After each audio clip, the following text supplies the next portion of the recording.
심리학을 잘 아는 사람들은 대화에서 절대 밀리지 않습니다. 같은 말을 해도 상대방이 거절하지 못하게 만들고, 같은 부탁을 해도 자연스럽게 승낙을 끌어내죠. 이건 특별한 재능이 아니라 누구나 배울 수 있는 기술입니다. 그런데 대부분의 사람들은 이런 기술이 있다는 사실조차 모르기 때문에 협상에서 밀리고, 부탁은 거절당하고 대화에서 주도권을 빼앗기는 일이 반복됩니다. 오늘은 심리학자들이 실제로 쓰는 간단하지만 강력한 대화 기술을 하나씩 알려드리겠습니다. 먼저 부탁을 할 때 절대로 하면 안 되는 표현이 있는데 바로 혹시라는 단어로 시작하는 겁니다. 혹시 이거 해주실 수 있으세요? 라고 물으면 상대방의 뇌는 무의식적으로 이걸 가정형 질문으로 받아들이거든요. 이론적으로 가능한지를 묻는 거지 실제로 해달라는 요청이 아닌 것처럼 들린다는 거죠. 그래서 상대방은 네, 할 수 있죠 라고 대답하고도 실제로는 안 해주는 경우가 많습니다. 대신 이렇게 말해보세요. 이거 해주시면 감사하겠습니다. 이렇게 확정형으로 말하면 상대방의 뇌가 이미 해야 하는 일로 인식하게 되고 실제 이행률이 확 올라갑니다. 상대방이 뭔가를 숨기고 있다는 느낌이 들 때 쓸 수 있는 기술도 있습니다. 질문을 했는데 상대방이 대답을 회피하려고 할 때 대부분의 사람들은 다시 물어보거나 추궁을 하는데 이건 오히려 역효과를 낳거든요. 대신 아무 말도 하지 말고 눈을 마주친 채 침묵을 유지해보세요. 인간의 뇌는 침묵을 극도로 불편해하기 때문에 상대방이 먼저 말을 이어가게 됩니다. 그리고 이 과정에서 원래 숨기려던 정보까지 흘리는 경우가 정말 많거든요. 특히 상대방이 거짓말을 하고 있었다면 당신의 침묵과 시선을 이미 들켰다는 신호로 해석해서 진실을 털어놓을 확률이 높아집니다. 새 직장이나 새 학교에서 빠르게 호감을 얻고 싶다면 아주 간단한 방법이 있는데 상대방에게 뭔가를 설명해달라고 부탁하는 겁니다. 이미 알고 있는 내용이라도 괜찮아요. 중요한 건 상대방에게 가르치는 역할을 맡긴다는 거죠. 심리학에서는 이걸 벤저민 프랭클린 효과라고 부르는데 사람은 자신이 도움을 준 상대에게 호감을 느끼도록 설계되어 있거든요. 도움을 줬으니 이 사람을 좋아해야 논리적으로 맞다고 뇌가 합리화를 하는 겁니다. 그래서 설명을 부탁받은 사람은 자신도 모르게 당신에게 점수를 더 주게 됩니다. 긍정적인 대답을 이끌어내고 싶을 때는 고개를 살짝 끄덕이면서 질문하세요. 이건 레스토랑 직원들이 손님에게 추가 메뉴를 권할 때 많이 쓰는 기술인데 실제로 승낙률이 눈에 띄게 올라간다는 연구 결과가 있습니다. 사람의 뇌는 상대방의 동작을 무의식적으로 따라하려는 경향이 있어서 당신이 끄덕이면 상대방도 같이 끄덕이게 됩니다. 고개를 끄덕이는 동작 자체가 긍정의 신호이기 때문에 대답도 긍정적으로 나올 확률이 높아지는 거죠. 그리고 상대방이 뭔가에 완전히 집중하고 있을 때 활용할 수 있는 재밌는 현상이 있습니다. 예를 들어 누군가가 중요한 전화통화를 하고 있다면 당신이 손을 내밀면 그 사람은 자기가 들고 있던 물건을 그냥 건네줍니다. 심지어 나중에 그 물건을 건네줬다는 사실조차 기억 못하는 경우도 많거든요. 반대로도 작동합니다. 대화 중에 슬쩍 상대방에게 뭔가를 건네면 상대는 자동적으로 받아들이고 받은 사실조차 인식하지 못합니다.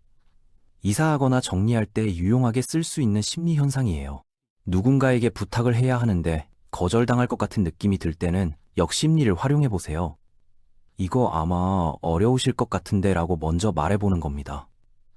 대부분의 사람들은 자신의 능력을 의심받으면 반사적으로 증명하고 싶어지거든요. 그래서 오히려 더 열심히 해주는 경우가 많습니다.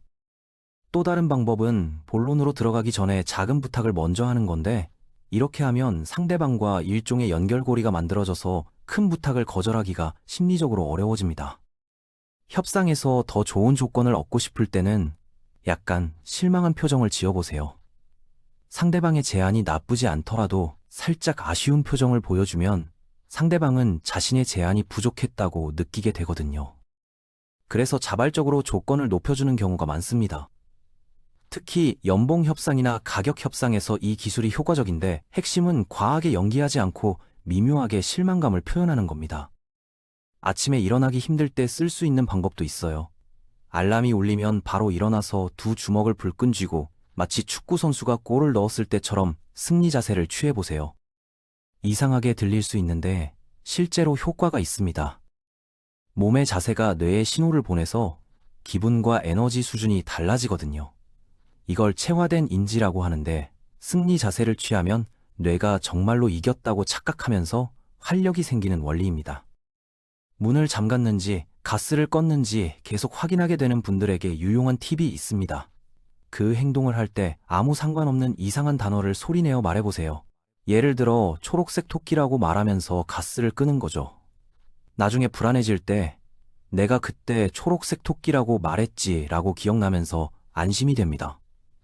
평범한 행동은 기억에 잘 안 남지만 비정상적인 행동은 강하게 각인되기 때문에 이 방법이 효과적인 거예요.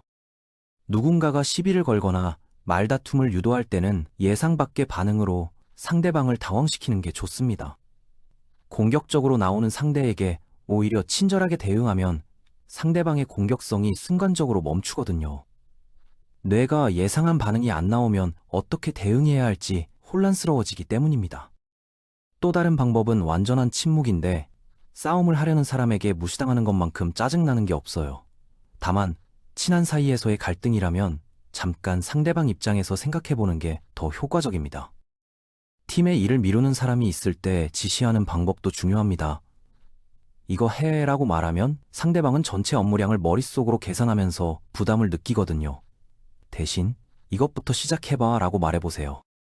심리적으로 작은 조각 하나만 하면 된다는 느낌을 주기 때문에 훨씬 쉽게 시작합니다. 그리고 첫 번째 작업이 끝나면 좋아, 이제 이걸 이어서 해줘라고 자연스럽게 연결하면 결국 전체 일을 완료하게 됩니다. 대중 앞에서 발표할 때는 반드시 물병을 가져가세요.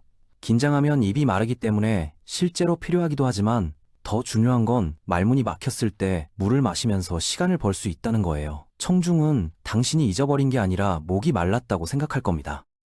그리고 긴장된다면 발표 시작할 때 솔직하게 인정해보세요.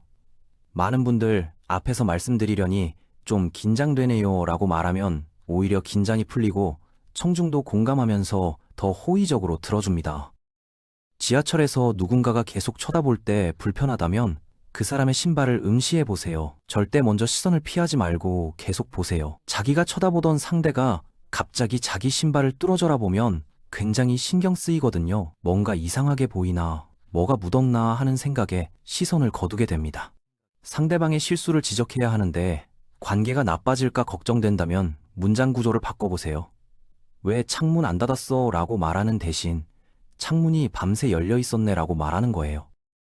주어를 사람에서 사물로 바꾸면 비난의 느낌이 확 줄어듭니다. 상대방은 자기 실수를 인지하면서도 공격받는다는 느낌을 받지 않아서 방어적으로 나오지 않거든요. 잠을 제대로 못 잤을 때는 스스로에게 어젯밤 푹 잤다고 말해보세요. 이건 플라시보 효과로 믿음만으로 효과가 나타나는 심리 현상인데 실제 연구에서도 확인된 방법입니다. 자신이 충분히 휴식했다고 진심으로 믿으면 뇌가 실제로 더 잘 작동하게 된다는 거죠. 물론 진짜 수면을 대체할 수는 없지만 피곤함을 느끼는 정도는 확실히 줄어듭니다. 마지막으로 기억에 남고 싶다면 타이밍을 노리세요. 사람의 뇌는 하루의 시작과 끝에 일어난 일을 가장 잘 기억합니다. 중간에 일어난 일들은 상대적으로 흐릿해지거든요. 그래서 면접을 볼 때 가능하면 첫 번째 아니면 마지막 시간을 잡으세요. 고용주가 하루 종일 만난 지원자들 중에서 당신을 가장 선명하게 기억할 확률이 높아집니다. 이건 면접뿐만 아니라 발표, 미팅, 심지어 소개팅에서도 적용할 수 있는 원리예요. 이 기술들은 단순해 보이지만 심리학적 원리에 기반하고 있기 때문에 실제로 효과가 있습니다. 중요한 건 한 번에 다 쓰려고 하지 말고 상황에 맞는 한두 가지를 골라서 자연스럽게 적용해 보는 거예요. 처음에는 어색할 수 있는데 몇 번 해보면 습관처럼 자연스러워지고 그때부터 대화에서 주도권을 잡는 게 훨씬 수월해질 겁니다.